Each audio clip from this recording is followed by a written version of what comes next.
Queria chamar agora outra pessoa, que essa pessoa que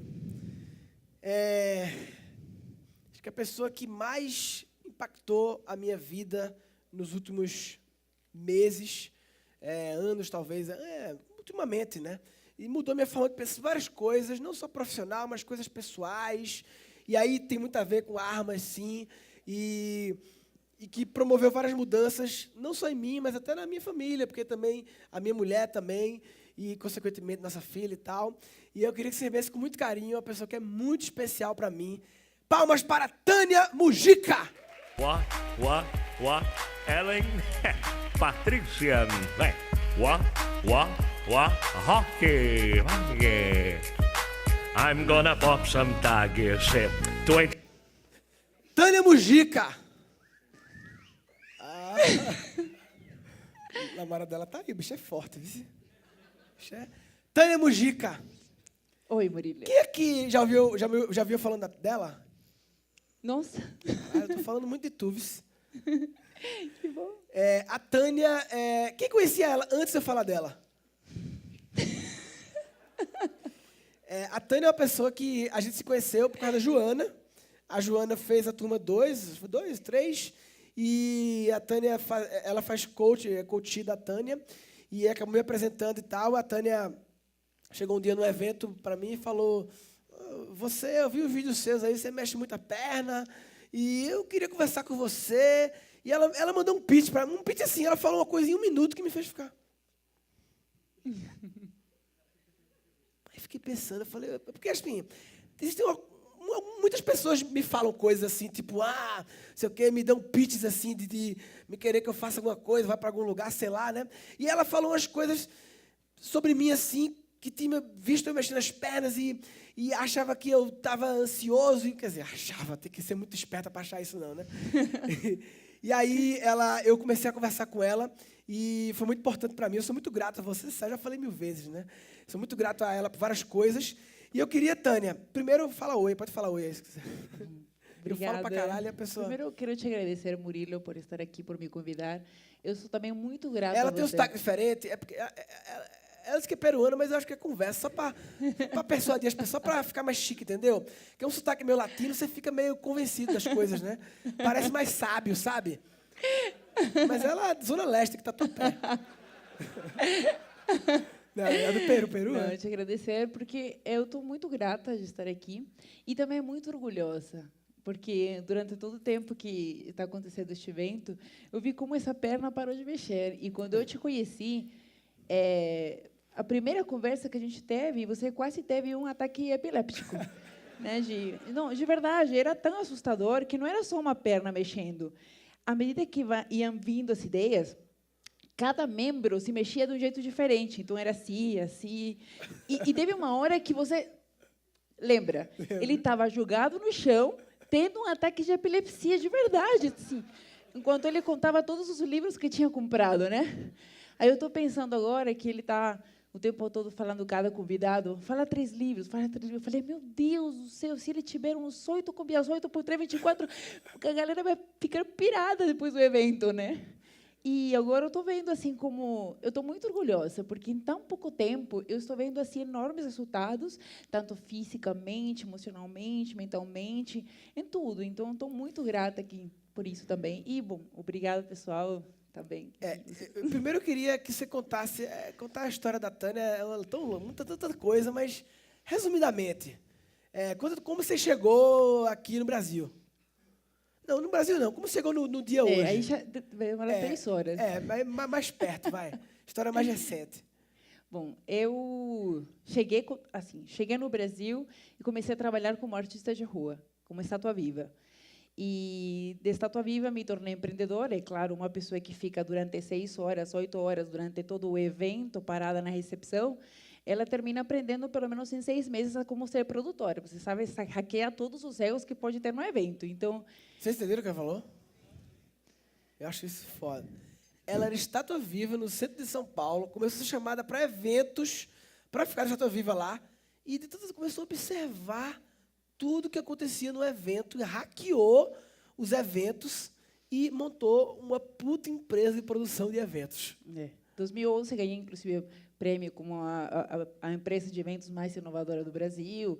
Me especializei em apenas festas de 15 anos e tornei disso um grande show. Assim, claro, como você aprendeu ficando parada olhando mesmo.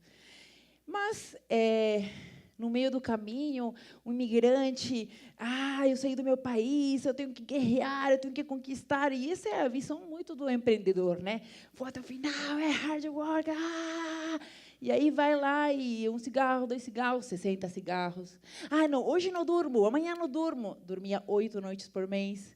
E aí era toque, tique, TDAH e surtos. Eu tinha que fazer terapia do sono a cada 3 meses. Tinha que me deixar 3 dias dormindo. E, assim, muitas vezes, no caminho do empreendedorismo, você se perde. E estava prestes a fechar um contrato milionário com uma pessoa muito famosa, fazer uma festa muito famosa. E, em vez de eu ficar Sasha. muito feliz... 15 anos da Sasha. Em vez de ficar muito feliz... Sério? Isso mesmo. Em vez de ficar muito feliz por essa conquista, eu estava me sentindo péssima, arrasada e muito triste, porque tudo estava dando muito certo. Estava tudo errado porque estava dando tudo certo. Porque eu não estava conseguindo levar esse tudo certo de uma maneira na qual eu me sentisse feliz e satisfeita. Estava tendo resultados sem qualidade de vida. Então, eu estava vendendo a minha vida para meu negócio, né, e perdendo para ele a minha própria vida. Então, eu percebi que eu me sentia dentro de uma bolha. Isso é a realidade de muitos empreendedores, que vão seguindo um sonho que é muito lindo, que tem muito valor, que está muito alinhado com os seus propósitos, suas qualidades, mas a gente se fecha demais para tudo a nossa vida, né, para se doar. E, quando estava dando tudo errado, alguém me fez uma pergunta que mudaria a minha vida, né? E se tudo desse errado, o que você faria mesmo de graça? Aí eu sabia que eu precisava voltar a ficar parada, olhando, precisava observar. E só quando eu entendesse exatamente, passasse a observar não somente o negócio, mas observar como o negócio poderia entrar em harmonia com a minha vida, eu voltaria. É um momento no qual eu percebi que eu precisava parar para andar direito, parar para rever. E, em 8 minutos, vendi a empresa por mensagem de texto. Vendeu mensagem de texto. Não recomendo a ninguém que esteja sofrendo, que faça a mesma coisa, não. Eu precisei fazer para que fazer o muitas quê? pessoas não façam. E voltou para a rua. O dia seguinte, fui voltar a fazer estátua viva. Então, na época, eu morava com meu filho em apenas uma pequena casa com 5 banheiros, chofer, babá, cozinheira. E, uma semana depois, estava morando com uma kitnet e uma bicicleta, no centro de São Paulo, a viver apenas das moedinhas da rua. É claro que, mente empreendedora, estava ganhando R$12.000 por mês só como estátua viva, mas tudo bem, já é outra história, né? Estava trabalhando em grandes palcos, e botei meu palco na rua, tinha som, queda de água, holofote, né? Então, tem que vender o peixe. Empreendedor é empreendedor em qualquer lugar. Em qualquer lugar. Estátua Viva, ela criou a melhor estátua viva possível. E aí ela ganhava grana com isso. Em 3 meses, já tinha meu time de estátuas, né? E aí eu ensinava eles a meditar, eu tirava da vida workaholic, ensinava eles a meditar, faziam a estátua viva, e eu ajudava a fazer com figurino, aí eu ficava com 50%, aí todo mundo ganhava feliz. E como a meditação entrou na sua vida? Foi tudo assim um acaso. Eu sabia que na estátua viva havia alguma coisa mágica, que eu não sabia o que é. Eu pensei que era arte, né? Que apenas era arte. Mas a estátua viva foi tudo por ensinar a fazer a estátua viva. Falava, vamos fazer uma estátua, vamos fazer as melhores estátuas vivas, né? Procurando a perfeição naquilo que já me dava prazer. E eu pensei assim, a estátua viva, qual que é a maior característica dela? Ela não pode se mexer. Mas eu era uma pessoa extremamente ansiosa, e a pessoa extremamente ansiosa fica tremendo a mão, o corpo inteiro. Mas eu tinha percebido de que, quando eu prestava atenção na minha respiração, a mão não mexia. Que, quando eu prestava atenção no vento que tocava meu rosto, a mão não mexia, o corpo não mexia. Então, foi uma questão de, você consegue ficar mais paradinho, né? Nossa, eu consigo piscar menos se eu começo a observar meu corpo. E foi uma questão assim de por acaso. De repente, um dia, um monge, aqueles de Hare Krishna, e falou para mim, eu vim atraído aqui, a 2 quarteirões, por seu estado profundo de meditação. E tinha uma roda de pessoas que, na hora, estavam chorando. Isso acontecia todos os dias. De que as pessoas paravam e todos começavam a chorar. A gente se comunicava mentalmente, eu começava a ouvir 5 conversas ao mesmo tempo. É claro que eu achava, na época, que era louca, abrir um diário para registrar a minha loucura, o processo. Mas, como estava feliz, não me incomodava. Então, eu continuei mesmo. Só que eu falei, esse é um negócio que está acontecendo muito estranho, né? Então, eu lembro que a primeira vez que eu comecei a escrever nesse diário, coloquei assim, ó, eu não sei o que está acontecendo comigo, mas, enquanto mais tempo estátua eu sou, mais consciente eu fico. Começava a controlar meu corpo, por exemplo, o olho, piscar, então conseguia ficar 5 minutos sem piscar. Eu falei, cara, eu hackeei a lubrificação do meu olho.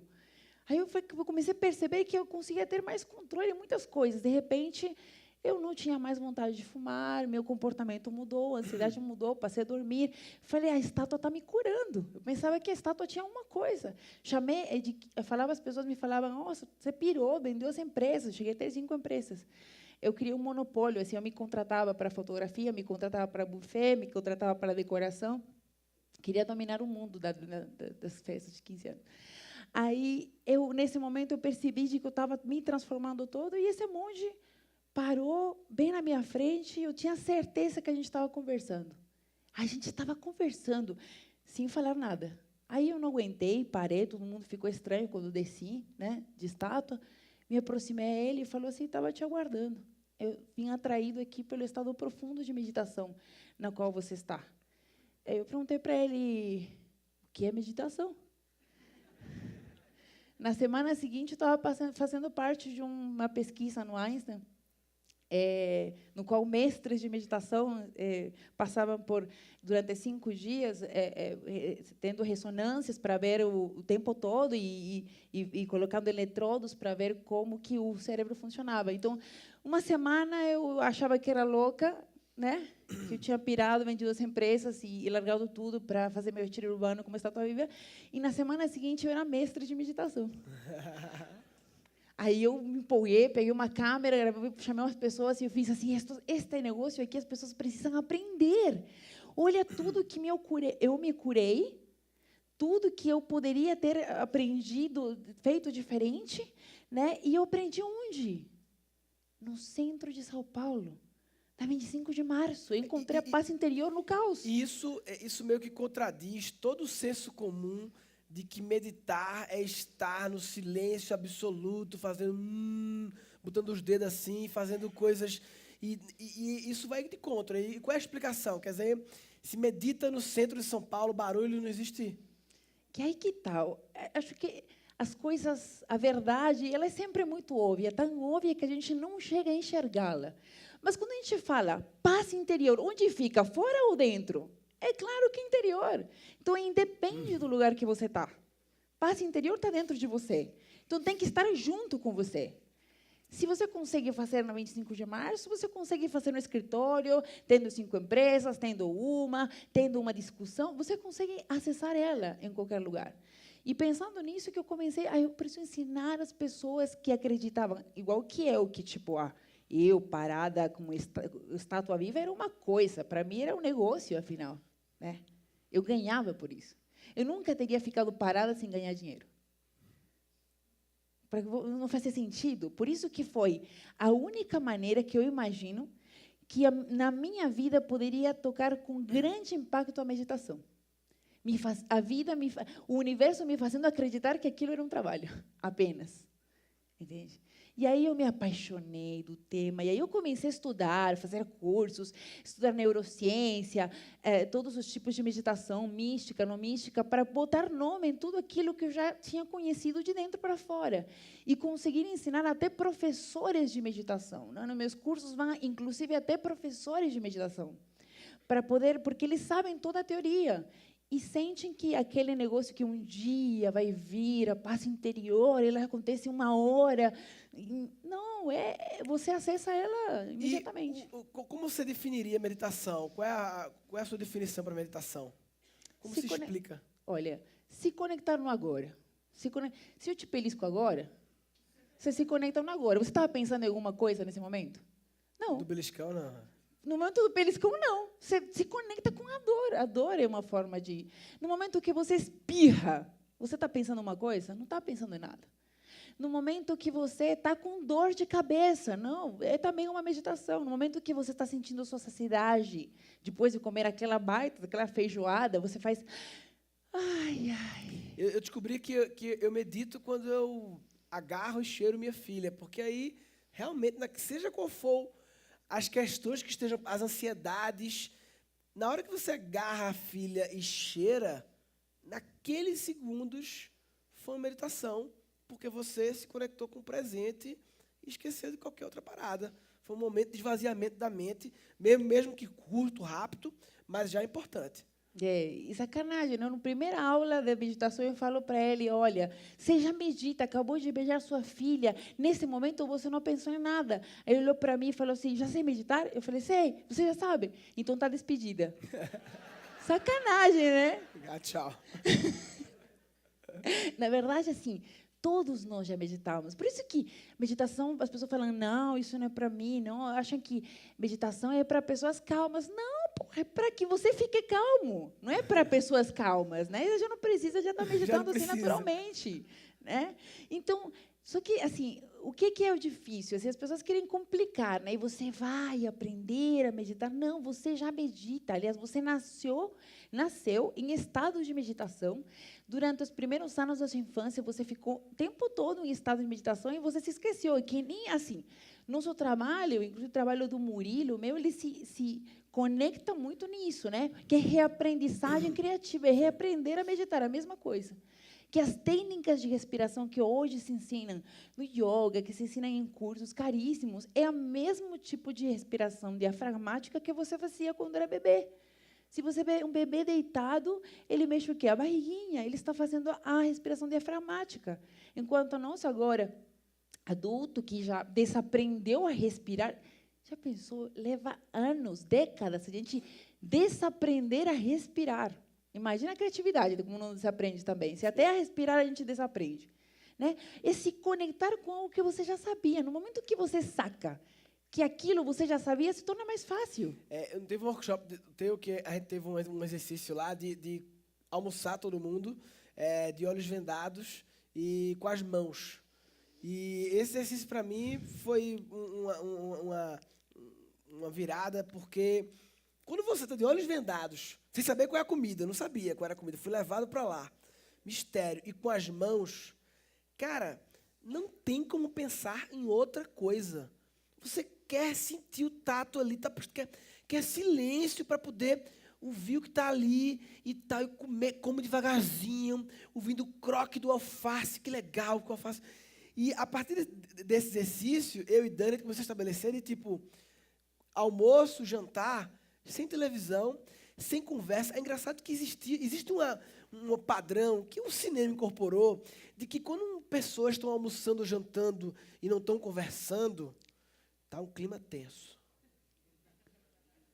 Alguém fez alguma merda muito grande, por isso que eles estão ali, a câmera passa assim, aquela trilha atrás, porque a família feliz é a família que está conversando. E nada, tudo bem conversar, quem quiser conversar, mas assim, eu aprendi que eu poderia comer menos e esvaziar minha mente se durante 20 minutos, meia hora no máximo, eu ficasse simplesmente pensando na comida que eu estou comendo. Você começa a descobrir novos sabores que eu não descobria, porque você não para... A gente fala muito, né? Parar para pensar, né? Eu falo muito parar para pensar naquilo e, na verdade, almoçar vivendo... parar para pensar no presente, no momento presente que você vive. Naturalmente, a ansiedade é pensar no futuro, né? Pensar no passado também, assim, não, depressão é pensar no passado, talvez, né? Tem a ver mais com o passado, né? E, para mim, foi uma besteira. Além do rótulo que a gente falou com a Rosana de rótulos, né? Além do rótulo que eu passei a dar para coisas que eu fazia, que eram pequenas meditações, eu incorporei esse momento da refeição que me fez comer menos, né? Sem ter que fazer nada demais, simplesmente e tá mais prestando bonito mais atenção. Agora, né? Obrigado. E ainda adquiri um hábito de 10 minutos quando acorda, um aplicativo Headspace, que, enfim, eu gosto, eu particularmente gosto, mas é de cada pessoa, né? E queria te falar, em relação a sono, Você tinha um sono louco, você dormia 8 horas por mês? Como assim? 8 noites por mês. Eu dormia assim 8 noites no por mês. terceiro dia. Então eu tinha secretária para poder aquela questão incrível, né? Como a gente pôde reformular todos os conceitos, né? Porque antes eu me achava uma mulher produtiva, né? Porque eu não dormia. Eu tinha secretária de manhã, tarde e noite para aproveitar a madrugada inteira, né?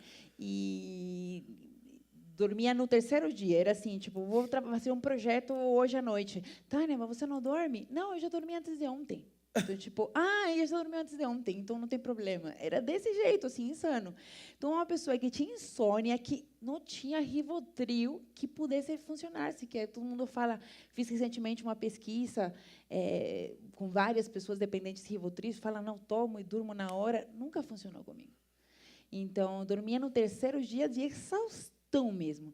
E agora eu tenho uma noite de sono que, inclusive, tem um aplicativo que eu fico medindo ele, né? Sempre eu fico competindo com as pessoas, amigas minhas, próximas a mim. Qual foi a sua qualidade do sono? 98%, 97%. Né? Sleep Better. Ele é muito bom. Better. Aí, você pode ver, você pode, assim... Se eu fui transformada, né, do jeito que eu fui transformada, eu não tenho mais dúvida de que não tenho mais dúvida de que qualquer pessoa pode ser transformada também. Isso faz com que eu faça com que os meus coaches e as pessoas que participam nos meus cursos façam transformações radicais. Você mesmo viu no workshop anterior no qual você estava, as pessoas que disseram no início, olha, eu estou aqui, Tânia, porque tipo, eu ouvi falar que você é foda, mas se eu duvido aqui, eu duvido que eu chegue a ficar calma, que eu chegue a meditar, e são as pessoas que mais foram transformadas. Tomando medicamentos há 20 anos, e de repente aparece e fala assim, eu dormi sem um remédio. Ou seja, meditação não é uma questão de fé. Eu lembro que uma vez a gente teve uma conversa sobre isso, né? Nossa, Tânia, eu sei que vai ajudar, mas eu não sei se preciso ter fé para ter, bem no comecinho. Eu falei, não, esqueça isso, que a meditação não tem nada a ver com religião, você não precisa acreditar para que realmente aconteça. Meditação transforma o cérebro, transforma as conexões neurais. O teu cérebro é plástico, ele se transforma. Você pode mudar de personalidade, você pode mudar todo o seu organismo, você pode ser compulsivo e deixar de ser, você pode ser ansioso e deixar de ser, ou pode usar a seu favor todas as questões. Toda pessoa pode ter uma mudança, a mudança que quiser, e que chegue a pessoa a evoluir, a melhorar. E qual é a relação de meditação e criatividade? Olha, tem várias coisas nas quais se relacionam, mas a mais, vamos dizer, física, fisiológica, é que ela se origina no mesmo hemisfério do cérebro. Né? É o mesmo hemisfério, que é o hemisfério direito. Então, ele se origina na parte na glândula, no hemisfério da não linguagem. Se o meu hemisfério esquerdo é da linguagem, vamos pensar assim, de uma forma mais clara. Vamos pensar que é o hemisfério esquerdo, é linguagem, né? E este aqui é o não linguagem, o não lógico, o sentir, as emoções, né? A linguagem, ela compreende também os nossos pensamentos, né? Porque a gente pensa através da linguagem. Então, é no não linguagem, no não pensamento, que a criatividade e a meditação surgem. Por isso que, se você percebe, as pessoas se enganam que é por muito pensar que elas têm uma ideia, um insight, e é uma mentira. E não sou eu que digo, o Einstein que diz.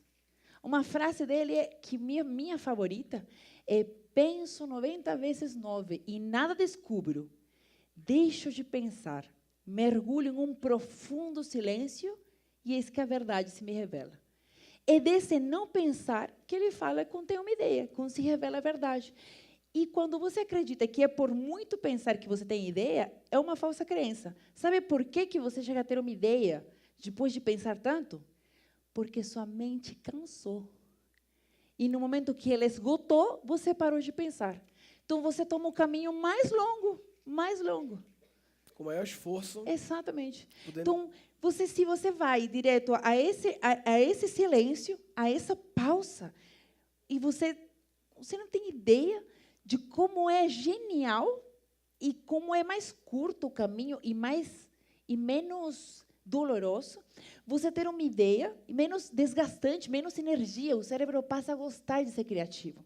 Porque se você pensa muito para ter uma ideia, o cérebro começa a ter bloqueios para isso. Essa coisa de pensar, uma crença, uma coisa que eu tinha e que você fez mudar de opinião, de forma de pensar, é que eu achava que eu era os meus pensamentos. Minha mente tinha dado um takeover em mim.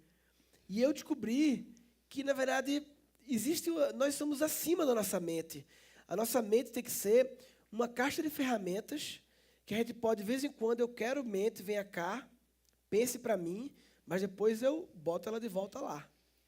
E quando você começa a se auto-observar, e acho que a melhor definição de meditação que você falou para mim, meditação é auto-observação.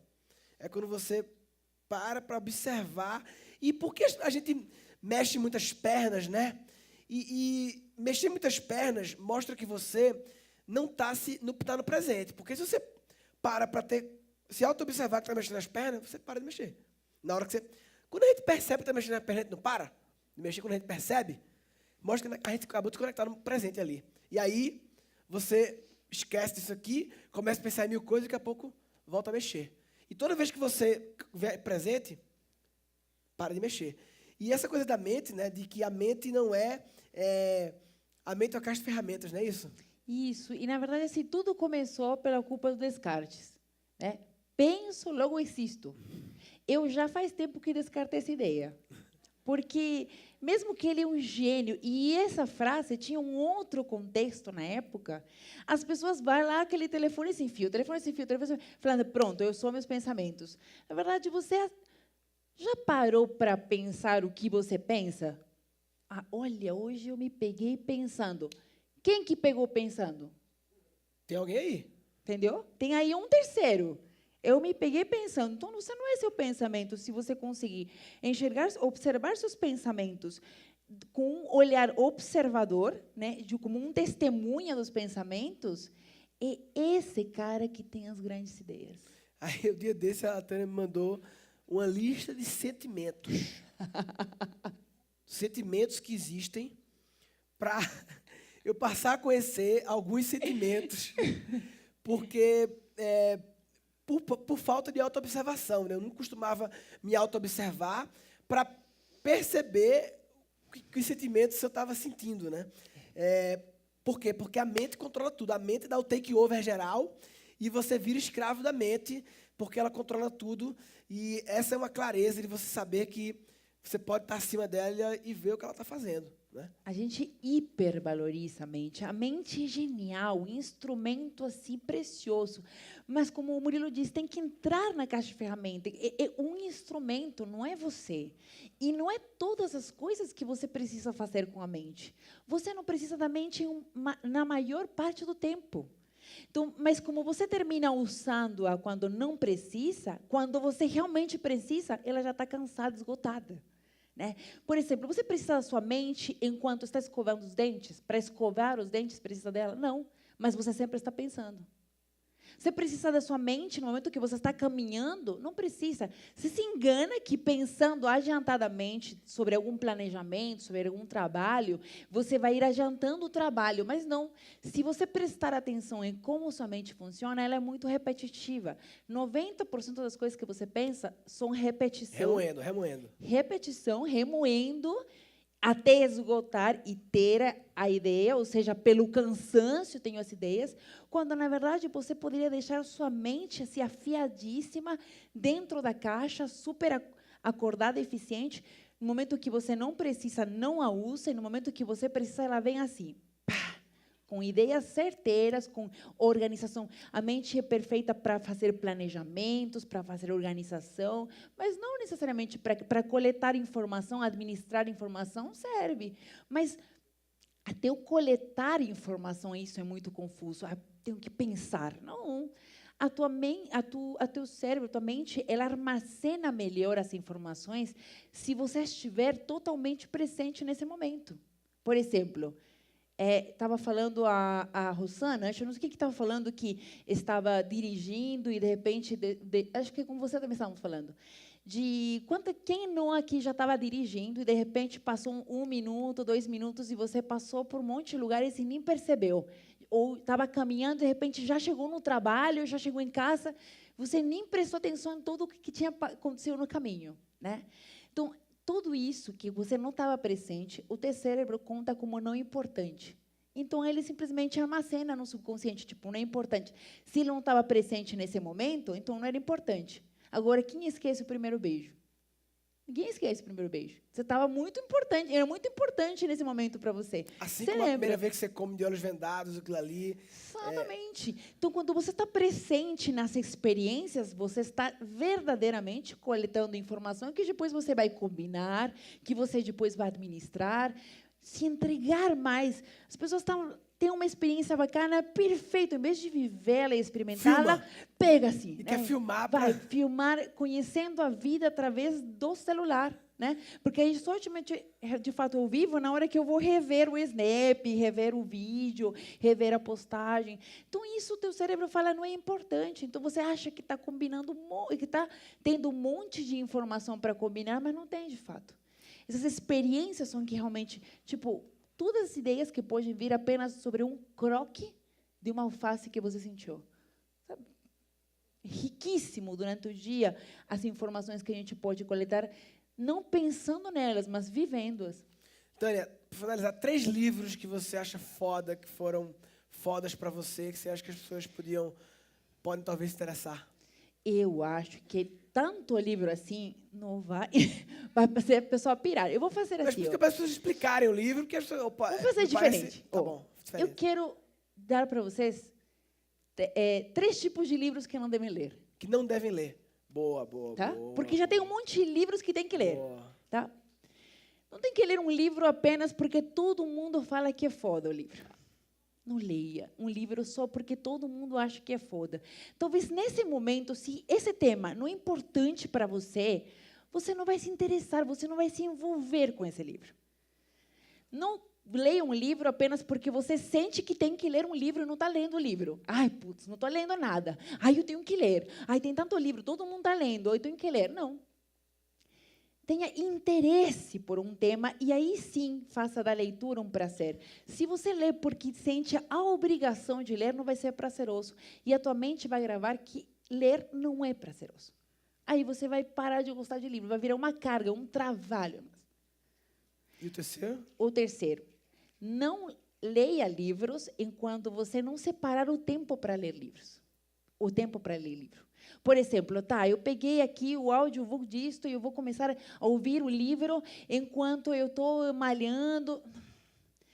De verdade, um livro que você chega a interiorizar, que você respeita as pausas. Não, tudo bem, eu leio um monte de livro, mas você está lendo ou você está interiorizando tudo aquilo?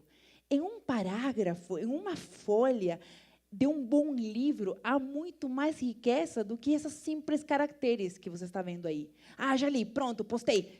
Mais um livro aqui que eu acabei de ler. Não.